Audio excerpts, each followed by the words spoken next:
दोस्तों, लंबे समय से राहु केतु का आपकी राशि पर प्रभाव विचारों में नकारात्मकता पैदा कर रहा है। नकारात्मक विचारधारा से कभी कभार मानसिक सुख शांति प्रभावित हो रही है। इसके अलावा इनके प्रभाव से चेहरे पर दाग धब्बे और बाल झड़ने जैसी स्थिति भी देखने को मिल रही है। अब इससे छुटकारा मिलने का समय आ गया है। गुरु के राशि परिवर्तन से राहु केतु के कुप्रभाव में काफी कमी आएगी। विचारों में शुद्धता के साथ सोच सकारात्मक बनेगी। शारीरिक और मानसिक रूप से स्वस्थ, मजबूत और प्रसन्नता की अनुभूति करेंगे। विस्तार से सब विषयों पर चर्चा करेंगे। नमस्कार दोस्तों, मैं एस्ट्रोलॉजर राजेश कालिया हार्दिक स्वागत करता हूं आपका अपने YouTube चैनल अक्षित एस्ट्रो मास्टर में। मेरे मेष राशि वाले दोस्तों, कैसे हो?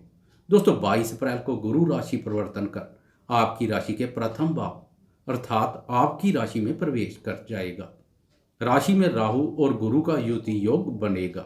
राहु जहां गुरु के शुभ फलों में कमी करने का कार्य करेगा, तो वहीं गुरु भी राहु के अशुभ फलों में कमी करने का कार्य करेगा। इसलिए अक्टूबर माह तक जब तक राहु और गुरु का युति योग बना रहेगा, उतार चढ़ाव जैसी स्थिति बनी रहेगी। दोस्तों, खासकर अक्टूबर माह तक सतर्क रहने की आवश्यकता रहेगी। 30 अक्टूबर को राहु राशि परिवर्तन कर लेगा। राहु और गुरु का युति योग भंग हो जाएगा। फिर गुरु के अति उत्तम फल देखने को मिलेंगे। इसलिए जब तक गुरु और राहु का युति योग बना रहेगा, सावधानी पूर्वक कार्य करें। जोश जोश में होश भी बनाए रखें। राहु शरारती ग्रह है। दोनों एक दूसरे की टांग खींचने के पुरजोर प्रयत्न करेंगे। समाज में अपने मान सम्मान के प्रति सजग रहें। कोई महत्वपूर्ण कार्य करने जा रहे हैं तो दस्तावेजों की अच्छी तरह से जांच परख कर ही कोई कदम आगे बढ़ाएं। गुप्त शत्रु षड्यंत्र रचने में सक्रिय रहेंगे। राशि पर गुरु के प्रभाव से राहु के कुप्रभाव में भी कमी आएगी। पिछले समय से विचारों में बनी हुई नकारात्मकता काफी हद तक दूर हो जाएगी। सकारात्मक सोच से स्वास्थ्य आपको प्रफुल्लित रखेगा। भाग्य के सुख एवं सहयोग में महसूस हो रही कमी दूर होगी। चेहरे पर कोई दाग धब्बे पड़ गए हैं तो वह भी साफ हो जाएंगे। चेहरे पर तेज देखने को मिलेगा। सिर दर्द और बाल झड़ने जैसे भाव भी दूर होंगे। अनावश्यक मानसिक अशांति, व्यर्थ की भागदौड़ और फालतू के खर्चों पर लगाम लगेगी। सुस्ती, आलस, थकान और कमजोरी जैसे भाव दूर होंगे। जोश, उत्साह, उमंग और ऊर्जा शक्ति का भाव पैदा होगा। आपकी राशि गुरु की मित्र राशि है। मित्र राशि पर गुरु का संचार मित्रों के सुख एवं सहयोग में वृद्धि करेगा। गुरु की स्थिति से कहीं अधिक गुरु की दृष्टियां सुखकारी होती हैं। जहां जहां पर गुरु की दृष्टि पड़ती है, उस भाव से संबंधित शुभ फलों में अत्यधिक वृद्धि करती है। प्रथम भाव से गुरु की पंचम, सप्तम और नवम भाव पर दृष्टि पड़ेगी। इन भावों पर राहु की दृष्टि भी पड़ रही है, जो कि लंबे समय से इन भावों से संबंधित चिंता परेशानी पैदा कर रही है। अब गुरु की दृष्टि से वह चिंता परेशानी दूर होगी। इन भावों से संबंधित शुभ फलों में वृद्धि होगी। पंचम भाव पर गुरु की दृष्टि संतान सुख में वृद्धि करेगी। लंबे समय से संतान क्षेत्र से पेश आ रही परेशानियों से छुटकारा मिलेगा। संतान के साथ कोई गिले शिकवे हैं तो वह भी दूर होंगे। संतान के साथ संबंधों में स्नेह और मधुरता बढ़ेगी। इस अवधि में संतान क्षेत्र से अधूरे पड़े कार्य पूर्ण होंगे तथा संतान क्षेत्र से कोई सुखद समाचार प्राप्त हो सकता है। दोस्तों, अक्टूबर माह तक पंचम भाव पूर्ण रूप से राहु के प्रभाव से मुक्त हो जाएगा। तब गुरु के और अधिक बेहतर परिणाम देखने को मिलेंगे। विद्यार्थियों को भी पंचम भाव पर पड़ रही गुरु की दृष्टि का बहुत लाभ मिलेगा। पिछले समय से विद्यार्थियों के मन में शिक्षा के प्रति बने अस्थिरता के भाव दूर होंगे। विद्यार्थियों के मन में शिक्षा के प्रति रुचि और एकाग्रता बढ़ेगी। विद्यार्थियों के बुद्धि बल और ज्ञान में अद्भुत वृद्धि से शिक्षा के क्षेत्र में वह अच्छा कार्य करेंगे।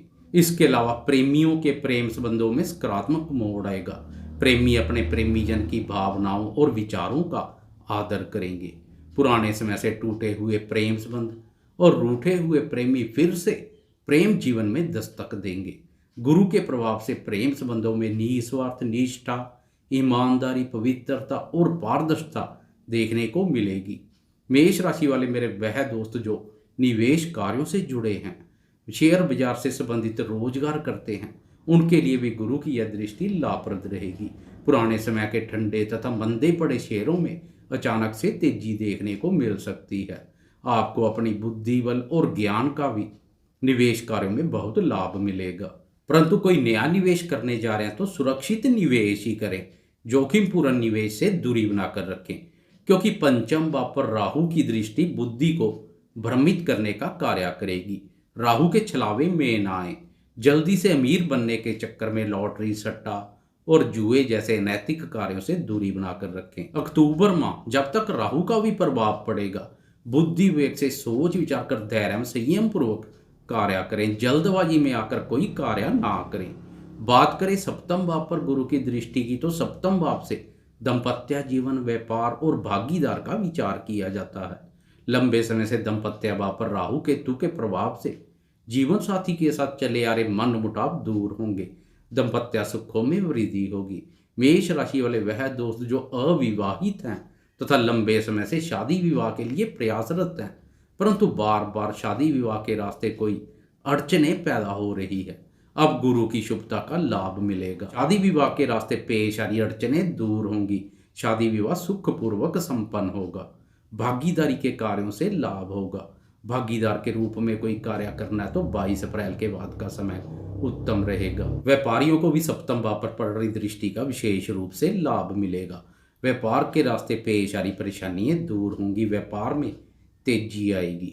कोई नया कार्य व्यापार करना है या पुराने व्यापार में नया निवेश करने का विचार बना रहे हैं तो गुरु के इस गोचर काल में करना अधिक उत्तम रहेगा। व्यापार में विस्तार के लिए आपको अपने बुद्धि बल के साथ साथ भाग्य बल का भी सहयोग मिलेगा। बात करें गुरु की नवम भाव पर दृष्टि की, तो आपकी राशि का नवम भाव गुरु का अपना ही भाव है, इसलिए अपने भाव पर गुरु की दृष्टि सोने पर सुहागे जैसा कार्य करेगी। भाग्य के बंद दरवाजे खोल देगी। सोया हुआ भाग्य जाग उठेगा। भाग्य की प्रबल शक्ति प्राप्त होगी। भाग्य की प्रबलता से अधूरे पड़े कार्य पूर्ण होंगे। ईश्वरीय शक्ति और धर्म पर से डगमगा रहे विश्वास में एक बार फिर से अटूट आस्था जागृत होगी। यात्रा से संबंधित अधूरे पड़े कार्य पूर्ण होंगे। इस अवधि में लंबी दूरी की यात्रा के योग बनेंगे। पिता के साथ संबंधों में स्नेह और मधुरता बढ़ेगी। पिता के साथ कोई गिले शिकवे है तो वह भी दूर होंगे। समाज में पिता का भी गौरव बढ़ेगा। दोस्तों, कुल मिलाकर गुरु का राशि परिवर्तन मेष वालों के लिए भाग्यवर्धक रहेगा, इसलिए जाते जाते कमेंट बॉक्स में गुरुदेव की जय जयकार अवश्य करें। आपको यह वीडियो कैसी लगी? कृपया लाइक, शेयर, कमेंट्स और सब्सक्राइब करना ना भूलें। धन्यवाद।